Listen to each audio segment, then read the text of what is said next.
A principle of Kabbalah that most have never learned may be blocking the flow of abundance in your life. And 3 numbers written in the right place could be the key you never knew you needed. You have come this far because something in you knows that there is more than the effort you have already put in, more than the results you have been getting, more than the exhaustion of working so hard and feeling that money slips through your fingers like sand. And I want to say one thing before anything else. You did not come here by chance. Kabbalah teaches that there are no accidents in the universe. Every encounter, every moment of seeking, every time someone stops to listen to an ancient teaching, all of this is part of an invisible thread called Hashgacha Pratiyut, divine providence in the details of life. Today I will share with you something I learned in a very special way. Let me tell you a story that I heard in my family, passed down from generation to generation. An elderly Jewish man who lived in a small village in Eastern Europe. He didn't have much money, but every merchant in the region knew that when they needed advice, he was the one they turned to, because he had something that money can't buy. He understood the principles.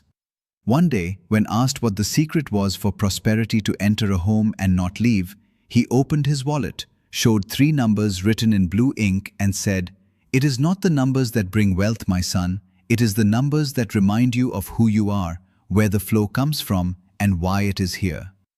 I will reveal these 3 numbers today. I will explain what they mean in the Kabbalistic tradition and how you can use them as a real spiritual practice.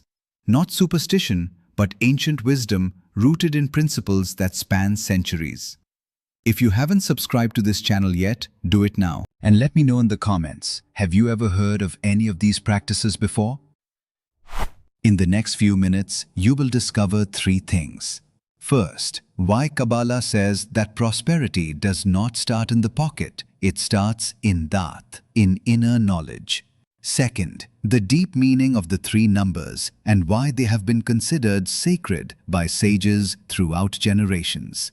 Third, a concrete practice that you can start today, involving your wallet, your intention, and your consciousness. But before the numbers, I need to tell you something that changes everything. The biggest blockage that prevents prosperity from circulating in the lives of most people. Kabbalah teaches that there are 2 types of people, and this distinction has nothing to do with intelligence or effort. The distinction is about what we call in Hebrew, ratzon, deep will, the desire of the soul.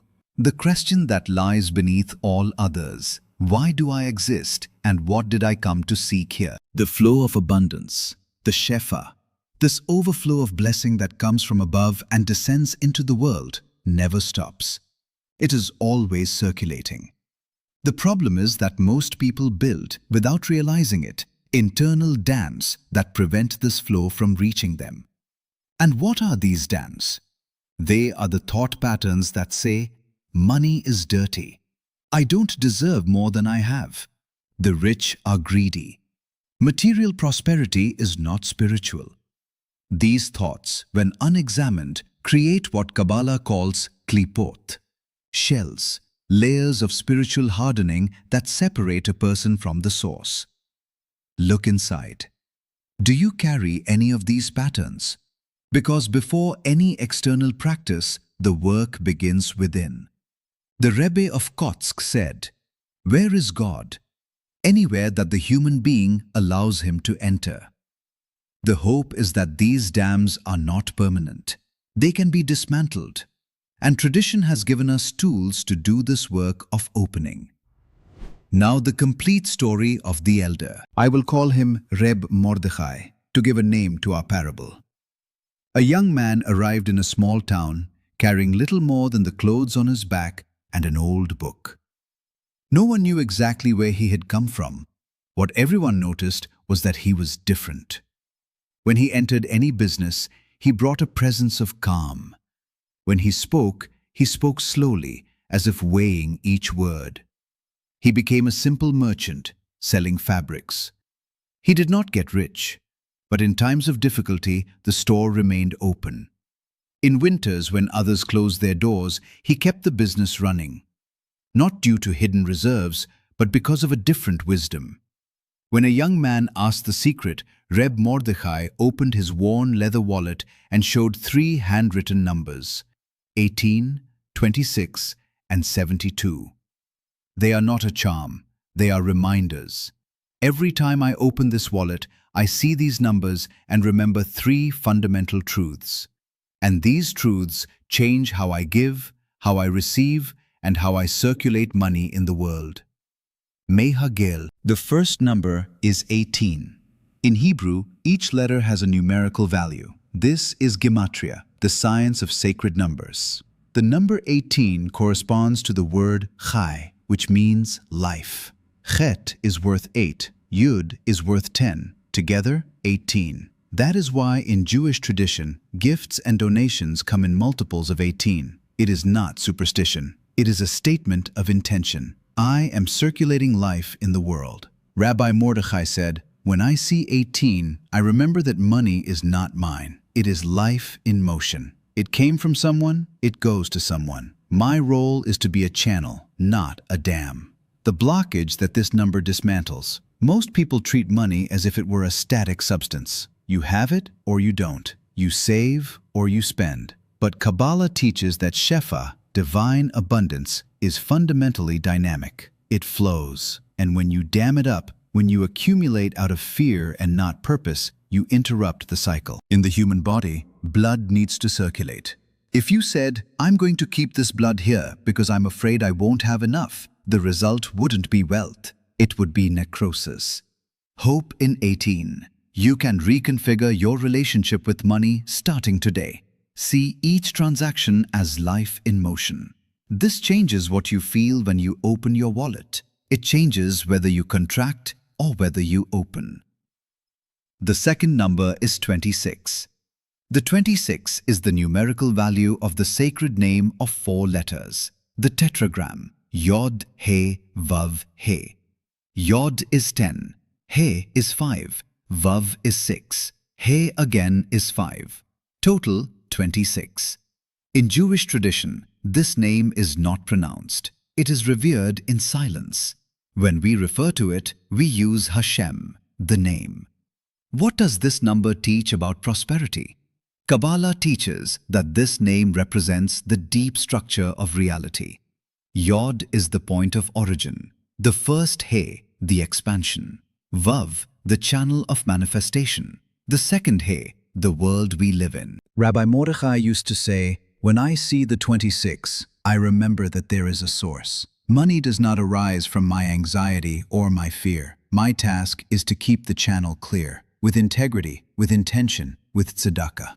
Tzedakah most translate as charity, but the root is tzedek, which means justice. It is not about doing a favor. It is recognizing that what you have came from a greater source, and that part of it belongs to the flow of the world. The challenge of 26. Have you been living as if you were the source? As if everything depended only on you? Because when you become the source in your own mind, you carry the weight of being the source, and that weight crushes the hope. You are not the source. You are the channel, and a channel does not need to be the origin of the river. It just needs to be open and pointed in the right direction. Prosperity does not depend on you being perfect. It depends on you being aligned. The third number is 72. If 18 teaches about the nature of money as life, and 26 about the source from which everything comes, 72 is the number of active transformation. In Kabbalistic tradition, there is a teaching about the 72 names, divine attributes that emerge from 3 verses in Exodus. Each represents a different frequency of spiritual energy. The 72 is associated with the concept of Hesed, kindness, generosity, overflowing love. The principle of giving without calculating return, of opening without measuring how much will come out. The hand that opens fills up faster than the hand that closes. It is not a magical concept. It is an observation about how human reality works. When you operate with Hesed, doors open, connections appear, opportunities arise from unexpected places. Ayin Tov, the good eye, is the ability to look at the world with a generous spirit. The opposite is Ayin Ra, which in its subtlest form is not black magic, but a scarcity mindset, seeing the world as a zero-sum game. Reb Mordechai would conclude like this. The 72 reminds me that I have to operate with chesed, When I open my wallet, I open it with Ayin Tov. Not out of fear of losing, but with the awareness that I am part of a greater flow. Chesed is not for the weak. Opening is an act of spiritual courage. It is declaring, I trust that the flow continues. This trust, emunah, is not naivety. It is the conclusion of someone who has understood how the universe works. Hope in 72. You can start small. You don't need a radical transformation tomorrow. Chesed begins in the next interaction. The next time you are about to pay for a service, pay with genuine gratitude, not with reluctance. The next time you have the opportunity to be generous, not necessarily with money, it can be with time, attention, or words, choose openness. Now imagine someone, let's call her Fernanda. She is 47 years old, works as an administrator, and has carried the feeling for decades that it's never enough. Not for lack of effort, she works hard. But every time she starts to build some savings, something comes up. An unexpected expense, an unforeseen event, a crisis. The feeling that prosperity is always one step ahead. When Fernanda started studying these principles and implementing the practices, what changed first was not the bank balance. It was her relationship with money. Anxiety decreased. The feeling of constant scarcity began to weaken. And as this inner relationship changed, opportunities she had not been seeing began to appear. Not because the world changed, but because she was in a different state to perceive them. This is not a promise of specific results. It is the pattern that tradition describes. Inner transformation precedes and often catalyzes outer transformation. Now, the concrete practices. Practice 1. The ritual of 3 numbers. You will need a blue ink pen. Blue, in Jewish mysticism, represents the sky, the infinite, the connection with the divine. It is the color of tzitzit, the sacred fringes. A small piece of paper or card, and your wallet. Choose a moment of quiet. It can be in the morning, before starting the day. It can be at night. The important thing is that you are not in a hurry. Sit down. Take a deep breath 3 times. With each breath, let go of a little of the tension of the day. Place your hand over your heart for a moment and say, silently or softly, may what I am about to write be a reminder of the truth. May each time I open my wallet, I remember who I am and where the flow comes from. Write the 3 numbers, one below the other, 18, and as you write, think, Chai, life. Money is life in motion. I am a channel. 26. And as you write, think, there is a source. I am not the source. I am the channel. I operate with integrity. 72. And as you write, think, chesed, openness, generosity. Ayin Tov, good eye. Place it inside your wallet in a spot where you will always see it. Practice 2. The intention of the transaction. For 7 days, a number associated with completeness, with Shabbat, every time you make a financial transaction, take a 2-second pause before paying or receiving. Remember the 3 numbers. 18, life in motion. 26, there is a source. 72, I open with chesed. 2 seconds. After the 7 days, observe what has changed in your inner experience. Practice 3. Weekly study. Once a week, dedicate 15 minutes to one of the principles: shefa, tzedakah, chesed, ratzon, ayin tov, emunah. In a notebook, write down the term, what you understood, a question it raises, and a concrete action for the week. 21 weeks, the minimum cycle for a new pattern to be established. Practice 4.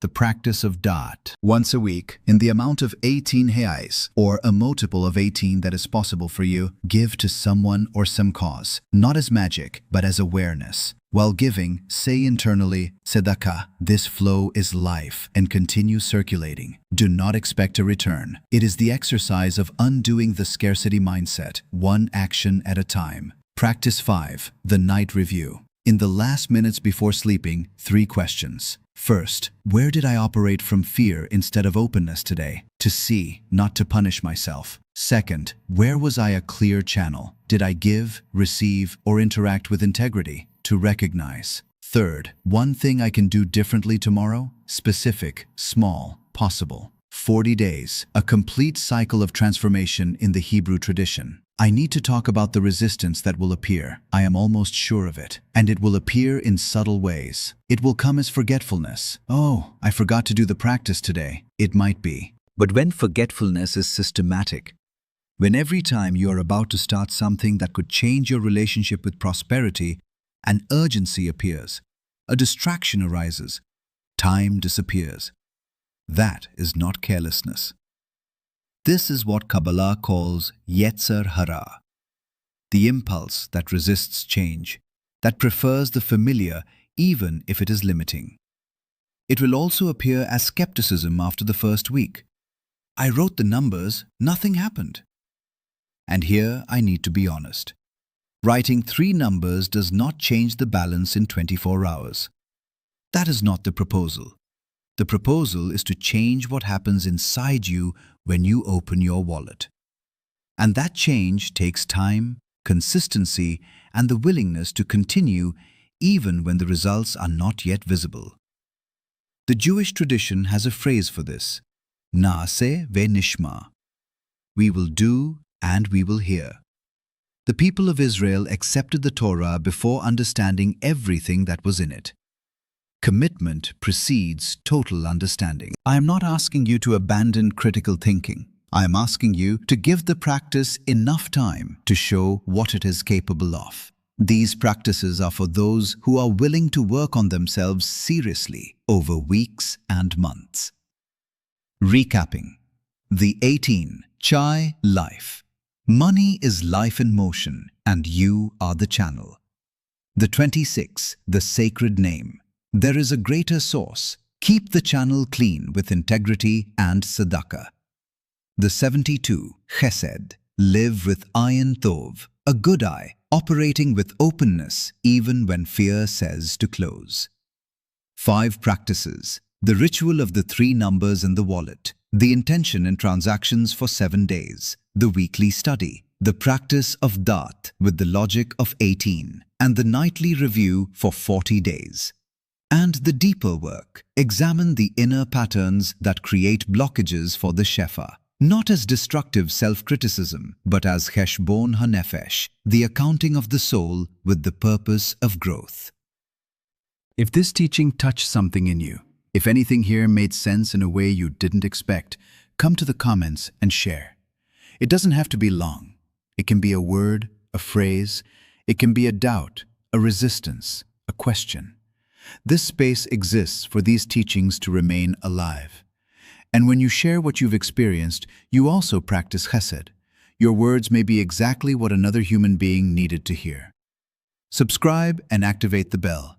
The next video will talk about the beracha, the blessing, and how Kabbalistic tradition explains why certain homes, certain businesses, certain families seem to attract more abundance than others, and what you can do concretely to create that field in your own life.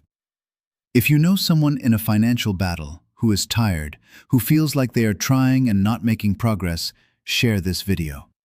Not because it will solve everything at once, but because a lesson planted at the right time can change the direction of a life. And now, a blessing. May the flow of Shefa find in you an open channel. May the numbers in your wallet be living reminders of who you are, son and daughter of an abundant universe, created to circulate life, not to hold back fear. May your parnasa, your sustenance, your provision come with dignity, lightness, and meaning. Where there was scarcity, may awareness of Shefa arise. Where there was fear, may Emunah be born. Where there was a closed hand, may Chesed blossom. Open your hand and satisfy the desire of every living being. May this be true in your life. May you open your hand. May you be satisfied. Amen.